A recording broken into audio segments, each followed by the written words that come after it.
What's up? Welcome to my second video, this time going over WWE Crown Jewel in Saudi Arabia. We opened up this show with the Bloodline versus Solo Sikoa's Bloodline. So it was Roman and the Usos versus Solo Sikoa, Tama Tonga, and Jacob Fatu. This was a very hard-hitting match here. The Usos would start the match. We got to see the first Usos double team in a few years. Well, it hasn't been a few years. Since they broke up. Good to see them working together, still just as good as when they stopped. There was a tense moment where Jey Uso had to get a hot tag, but he tagged Jimmy in instead of Roman. This clearly had Roman a little upset, but it was all right for the most part. Eventually, Jey did tag in Roman. Roman came in real fired up with a great reaction from the crowd and just started cleaning house, taking out Solo, taking out the Tongans, taking out Fatu. However, Jacob Fatu would just clear some people out. This would lead to Roman Reigns attempting a spear on Solo Sikoa, but getting caught. Solo would deliver a Samoan spike twice to Roman, picking up the win, pinning Roman Reigns. So the new Bloodline picks up the win against the OG Bloodline here in this match. This was quite the surprise for me, and just want to state that Jacob Fatu really carried the new Bloodline through this match, delivering most of the offense here. A lot of big moves from him, flying all over the place, moonsaults, crazy Samoan drops. Solo did get the pin, but I think Fatu really carried this match for the new Bloodline. After the match, Solo Sikoa and the new Bloodline would start to beat down Roman Reigns as well as the Usos. Sami Zayn comes out. Now, there was a bit of tension here. We were wondering if he was going to be on Roman's side or Solo's side because he was found talking to Solo Sikoa outside of the arena on Monday. He does end up taking the side of Roman Reigns and the Usos, and just as they all get Solo Sikoa surrounded, Sami Zayn accidentally kicks Roman in the face. This looked a little bit stiff. That's besides the point, though. This was an accident. Sami didn't seem terribly sorry, though. He does have a few problems with Roman still that they still have yet to resolve. But he did kick Roman in the face pretty hard. So we're going to see how that goes in the upcoming shows this Monday and Friday. Moving into our second match of Crown Jewel, it was a women's Fatal 4-Way Tag Team match for the Women's Tag Team Championships. This match featured Piper Niven and Chelsea Green, Damage Control with Io Sky and Kairi Sane, some girls from NXT, Lash Legend and Jakara Jackson, and Jade Cargill and Bianca Belair. Now, don't get me started on Jade Cargill and Bianca Belair. I hate Jade Cargill and Bianca Belair. And it's nothing against them personally. It's just, in the WWE, I can't stand them right now. They're both super, like, the strongest women in the WWE currently, two of them. They both are multi-time world champions, right? They've seen WrestleMania. Well, Jade hasn't, but Bianca's been to WrestleMania a couple times now. Jade is very well endowed herself in her stuff outside WWE. And they're teamed up in a tag team, just taking out whoever the heck comes to their way. They won the tag titles off of Unholy Union from NXT. They beat New Girls from NXT for their tag titles. And then they're acting like they did something. And a lot of their title defenses, I think 2 of them, they won after a interference on the opposing team. And again, they acted like they just did something. They got this dumb, sassy attitude. They're acting like they're getting major wins, but they're beating new people, and they're beating people who only lost because of interference. It's like, and then they're acting like they're the good guys. They're not the good guys. They're bullies, first of all, and they have this stupid attitude too. Like they're owed something. They're not owed anything. They've already had their moment. Why are they in the tag division? Why are they in the tag division? Get out of the tag division. Drop the freaking titles. Anyway, into the match now. There was a lot of good high-flying offense from Damage Control here. A lot of good stuff coming from the girls from NXT, Jakara Jackson and Lash Legend. They did great. I liked them. I always like seeing Chelsea Green do her stuff. It's very funny, adds a comedic aspect, and I love it. I'm all for it. And then We're going into the match. It's looking good for Jade and Bianca not winning, which I was very happy about. And then, yeah, so I screw that match. I didn't like that match. Jade and Bianca, they kind of remind me of a certain someone who picked up a lot of wins back in his day that the wrestling fans just don't really like for certain reasons. Brother. Our next match of the night was Seth freaking Rollins versus Big Bronson Reed. Before the bell had even rung and Reed was still on the entrance ramp, Seth would run after him and get a few swings in, but Reed would quickly take control of this and just start throwing Seth around outside the ring. Eventually they got in the ring and the bell would go.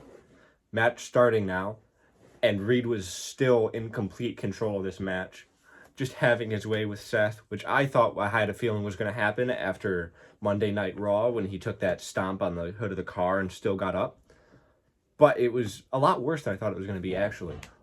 Reed was just doing whatever he wanted to Seth freaking Rollins here. Towards the end of the match, Seth would hit a stomp onto some steel steps, and Reed would get up within like 5 seconds, get in the ring, take another stomp, and start trying to get up. But Seth would hit a stomp off of the top rope and pick up the pinfall victory here. Now, I don't think Seth won this match. Did he get a victory? Yes. But he survived Big Bronson Reed. He didn't win. He didn't beat him.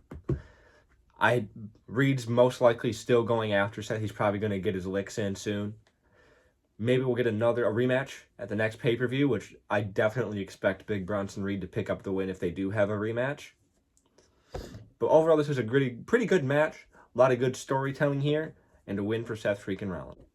Our first Crown Jewel Championship match of the night was Liv Morgan versus Nia Jax.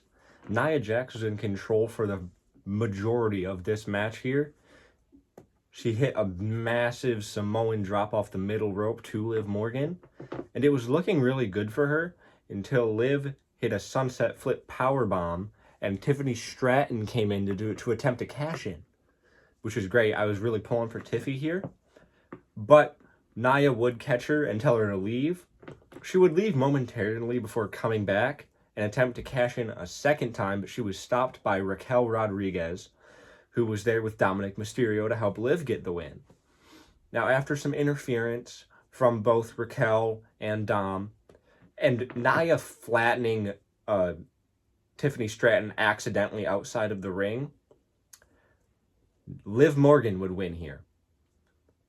I have mixed feelings about this. I was pretty upset with her after what she did to Rhea Ripley. Speaking of Rhea Ripley, after she got attacked outside the NXT parking lot by Liv Morgan and Raquel Rodriguez, she's going to be out with a fractured orbital bone indefinitely. So until further notice, which sucks. I'm a big Rhea Ripley fan. She's one of my favorites. So I'm going to miss her. Hopefully she'll be back within a year, but we'll see how it goes. But back into the match here. Liv Morgan is your Crown Jewel champion. I'm happy for Liv. She's doing really good with this heel work. I really hate her, which is good because she's doing good heel work. I didn't expect the finish was a little abrupt. It happened a little bit fast. Still a good match. Solid moves here, and more heel heat for Liv Morgan. So, solid match. And it was looking really good for her until Liv hit a sunset flip powerbomb, and Tiffany Stratton came in to attempt to cash in, which was great. I was really pulling for Tiffy here, but Nia would catch her and tell her to leave. She would leave momentarily before coming back and attempt to cash in a second time, but she was stopped by Raquel Rodriguez, who was there with Dominic Mysterio to help Liv get the win. Now, after some interference from both Raquel and Dom, and Nia flattening Tiffany Stratton accidentally outside of the ring, Liv Morgan would win here. I have mixed feelings about this. I was pretty upset with her after what she did to Rhea Ripley. Speaking of Rhea Ripley, after she got attacked outside the NXT parking lot by Liv Morgan and Raquel Rodriguez, she's going to be out with a fractured orbital bone indefinitely. So until further notice, which sucks. I'm a big Rhea Ripley fan. She's one of my favorites. So I'm going to miss her. Hopefully she'll be back within a year, but we'll see how it goes. But back into the match here. Liv Morgan is your Crown Jewel champion. I'm happy for Liv. She's doing really good with this heel work. I really hate her, which is good because she's doing good heel work. I didn't expect the finish was a little abrupt. It happened a little bit fast. Still a good match. Solid moves here. And more heel heat for Liv Morgan. So, solid match. The next match on the card was Randy Orton versus Kevin Owens. Unfortunately, well, to some unfortunately, for me it was actually really cool. During Randy Orton's entrance, Kevin Owens would deliver a chair shot to Orton's knee. This would lead to an all-out brawl, and the match never even got started. So they were just brawling all over the place, outside the ring, inside the ring, in the crowd. Kevin Owens would stun a ref. Randy Orton RKO's Adam Pearce. And as they brawl through the crowd, Kevin Owens hit this crazy elbow drop to Randy Orton, and that would end the match. It's just nuts. I really want to see how this resolves. It's crazy that Kevin Owens would do this to Randy Orton. They were pretty cool. This seems like he took it a little farther than just getting revenge. It seems like they're clearly not friends anymore. They might be enemies now. He took it really far with that crazy elbow drop and all the chair shots that we saw. I'm really excited to see how this goes. Next up, the United States Championship triple threat between LA Knight, Carmelo Hayes, and Andrade. Now, this was a very fast-paced, high-flying affair featuring a lot of big moves, high-flying flips, dives, all kinds of stuff. Very exciting match, arguably one of the most exciting of the night. Everyone shown out really well. There was a lot of big moves from everyone. Andrade, Carmelo, LA Knight. Great match. One of my favorites of the night, in my opinion. LA Knight would pick up the win in the end with this BFT out of nowhere. And still, LA Knight, your United States champion. Now, the funny part is, if you watching the match, it looks like Carmelo Hayes and Andrade did most of the work, and LA Knight, he had little offense, but he still shone really well when he did. So it seemed like a pretty easy win for LA Knight. Carmelo and Andrade did all the damage to each other, and he came in, hits a BFT, and wins the match. LA Knight, still U.S. champ. Finally, our main event of WWE Crown Jewel. Cody Rhodes versus Gunther to crown our first ever men's Crown Jewel champion. Now, this match was a little slow. It started off pretty slow. It was just a little bit slow in my opinion. That may be because it followed that match between Andrade, Carmelo, and LA Knight, which was very fast-paced. But that does not mean this was a bad match. It had a lot of great moments. It was known before this match that Gunther wanted to beat Cody with a chokehold. He wanted to choke him out. And that became his weakness, as we saw in this match. There was a lot of other big moments. Cody kicked out of a power bomb, and then that was followed by Gunther kicking out of a crossroads. And there was a lot of big clotheslines, lots of chops, there was some Cody cutters, some disaster kicks. A lot of times there was a few attempts of Gunther to put Cody in that chokehold. Most of the time Cody was able to escape though. He got close once, Gunther did, but Cody eventually was able to power out of that chokehold.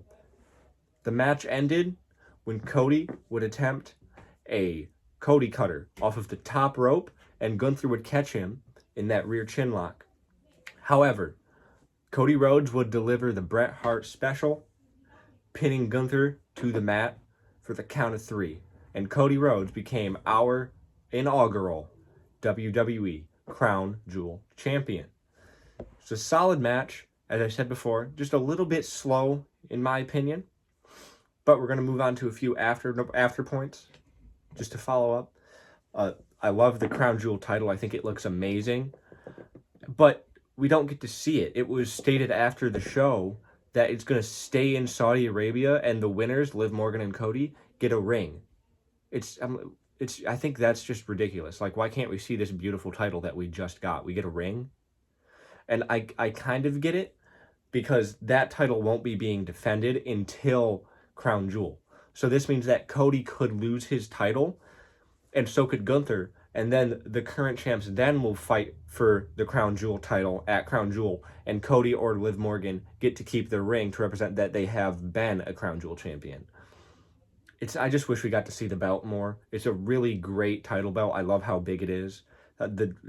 It's just one of my favorite belts currently.